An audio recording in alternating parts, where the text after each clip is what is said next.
لہٰذا جب بیکٹیریا یہاں پہنچے گا تو اسے تباہ کرنے کے لیے میں آزاد ہوں گا، خواہ اس علاقے کے تمام شیخ ہماری راہ میں حائل کیوں نہ ہو جائیں۔ یہ کہہ کر وہ کھڑا ہو گیا، اور میں اپنے شیخ اور اس کے مفادات کا تحفظ کروں گا، خواہ کچھ ہو جائے، یہ میری ذمہ داری ہے۔ اوشان نے دو ٹوک انداز میں کہا۔ دوستو، شیخ القمی نے دونوں ہاتھ اٹھا دیے۔ لڑو مت۔ وہ بھی کھڑا ہو گیا۔ میرے خادم تمہیں تمہارے خیمے دکھا دیں گے، کل تمہارے اعزاز میں جشن ہوگا، اور اگر ضروری ہوا تو ہم اس تقریب کے بعد ہی ایک دوسرے کے دشمن بنیں گے، لیکن فی الوقت ہم دوست ہیں۔ وہ خیمے سے نکلنے لگے تو ریوا نے ٹائیگر کے قریب آ کر سرگوشی کی۔ کیا تم اس کے خلاف جیت سکتے ہو؟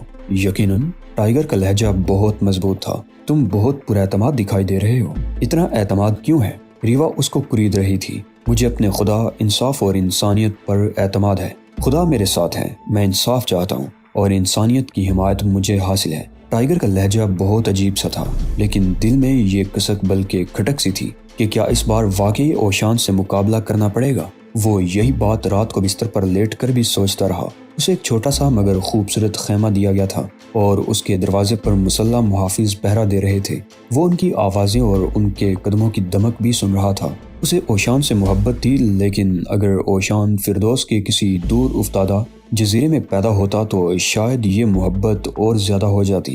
علاقوں کا فرق بعض اوقات بہت سی پیچیدگیاں پیدا کر چکا تھا۔ اس بار بھی سناجو والا اوشان اس سے مقابلہ کرنے پر آمادہ تھا۔ ٹائیگر اوشان سے مقابلہ کرنے کے لیے کسی بھی دور میں تیار نہیں ہوا تھا۔ ویسے بھی اسے شک تھا کہ وہ اوشان کو شکست دے سکتا ہے، اور بالفرض محال اگر اسے کبھی اوشان کو شکست دینے کا موقع مل جائے تو وہ کیا کرے گا؟ کبھی شکست نہیں دوں گا، ٹائیگر نے کروٹ بدلتے ہوئے اپنے آپ سے کہا۔ میں اس پر ہاتھ اٹھانے کا تو سوچ بھی نہیں سکتا، لیکن کیا اوشان مجھے ہلاک کر سکتا ہے؟ ہاں، جواب ایک لمحے بعد ہی اس کے دل نے دیا تھا۔ اگرچہ وہ مجھے اپنے حقیقی بیٹے سے بھی زیادہ چاہتا ہے، لیکن سناجو اس کے لیے مجھ سے زیادہ اہم ہے۔ اگر میں سناجو کی عظمت پر حرف بنا تو وہ مجھے نہیں چھوڑے گا۔ وہ ساکت لیٹ گیا۔ اس نے اعصاب کو سکون دینے کے لیے جسم ڈھیلا چھوڑ دیا، اور پھر مان ہی اسے برابر والے خیمے سے ریوا کے ہلکے ہلکے خراٹوں کی آواز سنائی دینے لگی۔ اوشان کا خیمہ دوسری طرف تھا، لیکن وہاں سے اسے خراٹوں کی وہ مخصوص آواز سنائی نہیں دے رہی تھی جو عام طور سے اس کی نیند اچاڑ دیا کرتی تھی۔ لیکن یہ حیرت کی بات نہ تھی۔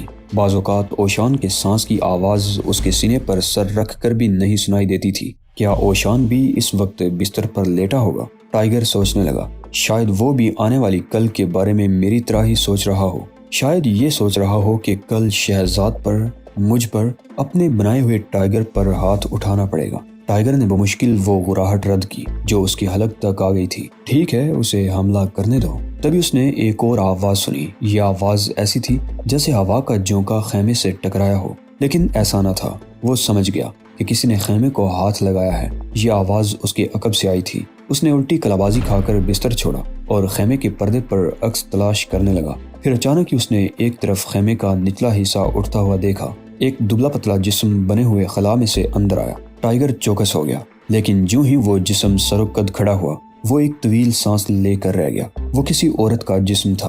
وہ بہت چھوٹے چھوٹے قدم اٹھا رہی تھی۔ ویسے اسے یقین تھا کہ آنے والی ریوا نہیں، کیونکہ آنے والی خاموش تھی، اور اگر ریوا آتی تو فوراً ہی درجنوں سوالات کرنے لگتی۔ رات کو سونے سے قبل وہ 1 گھنٹے تک ایسے ہی سوالات کرتی رہی تھی، حتیٰ کہ ٹائیگر نے اسے باقاعدہ ڈانٹ کر اپنے خیمے سے نکال دیا تھا، اور گارڈ سے کہا تھا کہ اگر یہ عورت رات کو اپنے خیمے سے دوبارہ نکلے تو اسے گولی مار دی جائے۔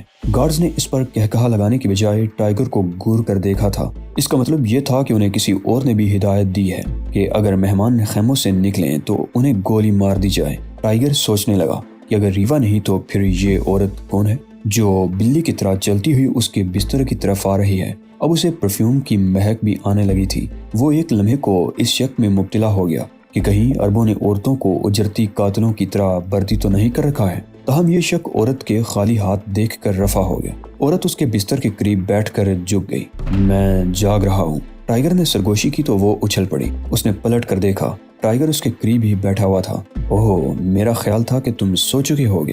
یہ سبز آنکھوں والی وہی لڑکی تھی جو چائے لے کر آئی تھی اور جس کو ٹائیگر نے چینی اور دودھ ڈالنے سے منع کر دیا تھا۔ اس وقت خیمے میں تاریکی کے باوجود اس کی آنکھیں چمک رہی تھی۔ لڑکی نے گھبرا کر خیمے کے کھلے ہوئے دروازے کی طرف دیکھا۔ اگر میں یہاں سے پکڑی گئی تو بہت بڑا طوفان کھڑا ہو جائے گا، وہ قدرے خوف زدہ لہجے میں بولی۔ اس کی سانس اس مہین نقاب کو ہلا رہی تھی۔ جو اس نے ڈال رکھی تھی۔ یہ نقاب صرف ناک تک تھی۔ میں جانتا ہوں، ٹائیگر نے نرم لہجے میں جواب دیا، مگر تم یہاں کیوں آئی ہو؟ اس لیے کہ آج تم بہت اچھے لگے تھے۔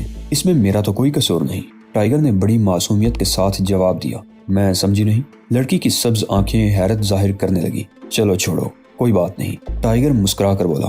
نوجوان عورت کے ہونٹ ایک لمحے کو لرزے۔ ٹائیگر نے بڑی نرمی سے اس کی کلائی پر ہاتھ رکھا تو وہ سر تپا کانپنے لگی۔ سنو، اس نے سرگوشی سے بھی دھیمی آواز میں کہا، وہ تمہیں کل قتل کر دینے کا منصوبہ بنا رہے ہیں۔ وہ کون؟ شیخ؟ نہیں، اس کا وزیر جمال۔ یہ میں نے کسی سے اس کی ہونے والی گفتگو خود سنی ہے۔ وہ تمہیں کل تقریبات کے دوران قتل کرنے کی ساز باز کر رہے تھے، تو کیا انہوں نے قتل کی کوشش کرنے کا حتمی فیصلہ کر لیا ہے؟ ٹائیگر نے پوچھا۔ ہاں، لیکن تم اتنے خطرے کے باوجود مجھے بتانے اور خبردار کرنے کے لیے کیوں آ گئی؟ اس طرح تو تمہاری زندگی کو بھی خطرہ لاحق ہو سکتا ہے۔ بس کیا کہوں، تم مجھے ان تمام لوگوں سے مختلف اور مہربان نظر آئے تھے، اور پھر یہ بھی کہ مجھے جمال سے نفرت ہے، جو ہمارے شیخ کے خلاف بھی سازشیں کر رہا ہے۔ شکریہ، ٹائیگر نے اس کا ہاتھ تھپک کر کہا تو لڑکی کی آنکھیں چمکنے لگی۔ بولو، میں تمہارے اس احسان کا بدلہ کس طرح اتاروں؟ نہیں، اس کی کوئی ضرورت نہیں، بس زندہ رہنے کی کوشش کرو۔ ضرور، لیکن تم کون ہو؟ میں شیخ کے بیٹے کی بیوی ہوں۔ عبدل کی؟ اوہ ہاں، اس کی آنکھیں بجھ سی گئیں۔ مگر اس پر آتاب کیوں نازل ہو رہا ہے؟ ٹائیگر نے سوال کیا تو ان آنکھوں سے ایک دو آنسو ٹپک پڑے۔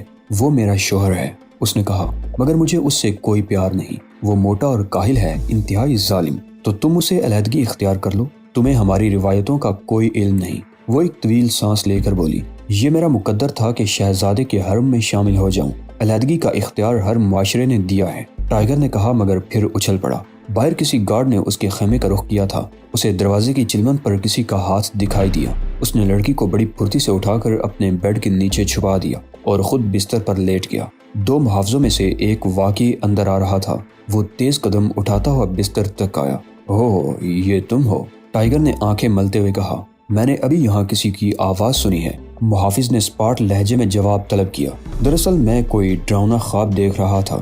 میری ہی چیخ نکل گئی ہوگی۔ کیا تمہاری آواز عورتوں جیسی ہے؟ پتہ نہیں۔ ٹھیک ہے، شاید کل تم مردوں کی طرح چلانے لگو گے۔ گارڈز نے خونخوار لہجے میں جواب دیا اور چلا گیا۔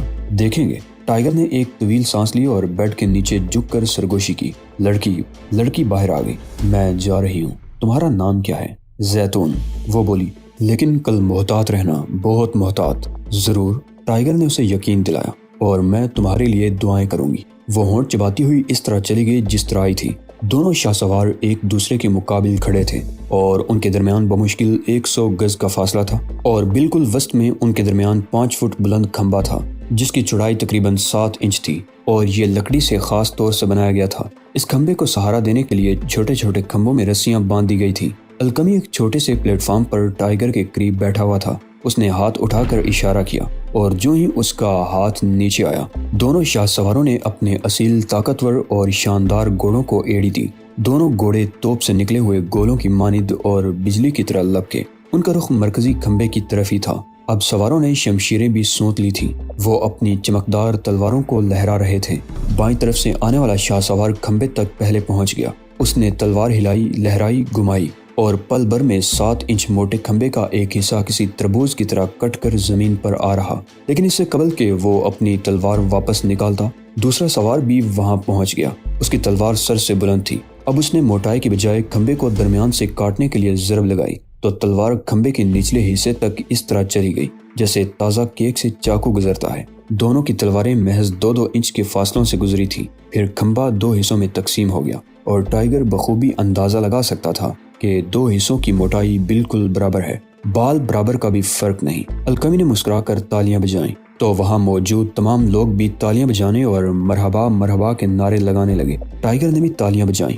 اس کے برابر بیٹھا ہوا اوشان بھی تالیاں بجا رہا تھا۔ یہ دنیا کے عظیم ترین شاہ سوار ہیں۔ القمی نے جھک کر ٹائیگر کے کان میں سرگوشی کی، لیکن المیہ یہ ہے کہ پہلے ان کی تعداد ہزاروں میں تھی، مگر اب یہ 100 سے زیادہ نہیں۔ اسی لمحے ٹائیگر کی نظر پلیٹ فارم کے دوسرے حصے میں سبز آنکھوں والی زیتون پر پڑی۔ اس نے سر کو محض جنبش دے کر بتایا کہ وہ چوکس اور محتاط ہے۔ زیتون فوراً دوسری طرف دیکھنے لگی، پھر اپنے شانے پر اوشان کے ہاتھ کا دباؤ محسوس کر کے وہ اوشان کی طرف متوجہ ہو گیا۔ یہی ظاہر کرو شہزاد کے ان بندروں جیسے گھڑ سواروں نے بہت اچھے فن کا مظاہرہ کیا ہے۔ اخلاقاً ہی ان کی تعریف کرتے رہو، دل رکھنے کے لیے ہی صحیح۔ آپ کو میرے معیار اخلاق کی اب کیا پرواہ اوشان؟ ٹائیگر نے منہ بنا کر جواب دیا۔ آپ تو میرے دشمن کے دوست بن گئے ہیں، کیا یہ ضروری ہے کہ تم ہر وقت مجھ سے بحث کرتے رہو؟ اوشان نے اچانک ہی ایک شاہ سوار کے کرتب کو دیکھ کر تالیاں بجاتے ہوئے کہا۔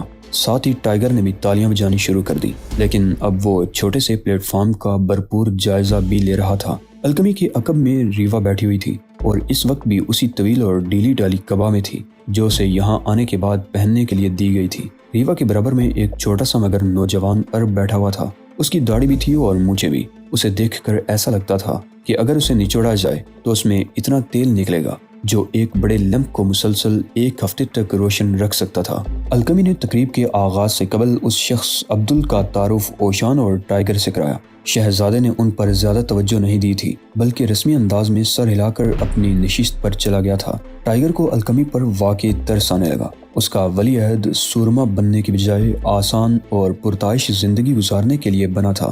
الکمی کے پیچھے کھڑے کھڑے مگر جھک کر سرگوشیاں کرنے والا شخص شیخ کا مشیر جمال تھا۔ اس کی شکل چوہے جیسی لمبی اور پتلی تھی، ناک بہت ستواں اور ضرورت سے زیادہ اونچی تھی۔ اس ناک کا رخ مسلسل ٹائیگر کی طرف ہی تھا۔ اچانک ہی ایک ٹیلے کی اوٹ سے 1 درجن کے قریب گھڑ سوار نمودار ہوئے۔ جمال فوراً سیدھا کھڑا ہو گیا کیونکہ الکمی ان گھڑ سواروں کو غور سے دیکھ رہا تھا۔ یہ سوار سرخ اور بری روایتی پوشاکوں میں ملبوس تھے۔ ان کے جنگی نعروں سے فضا گونجنے لگی۔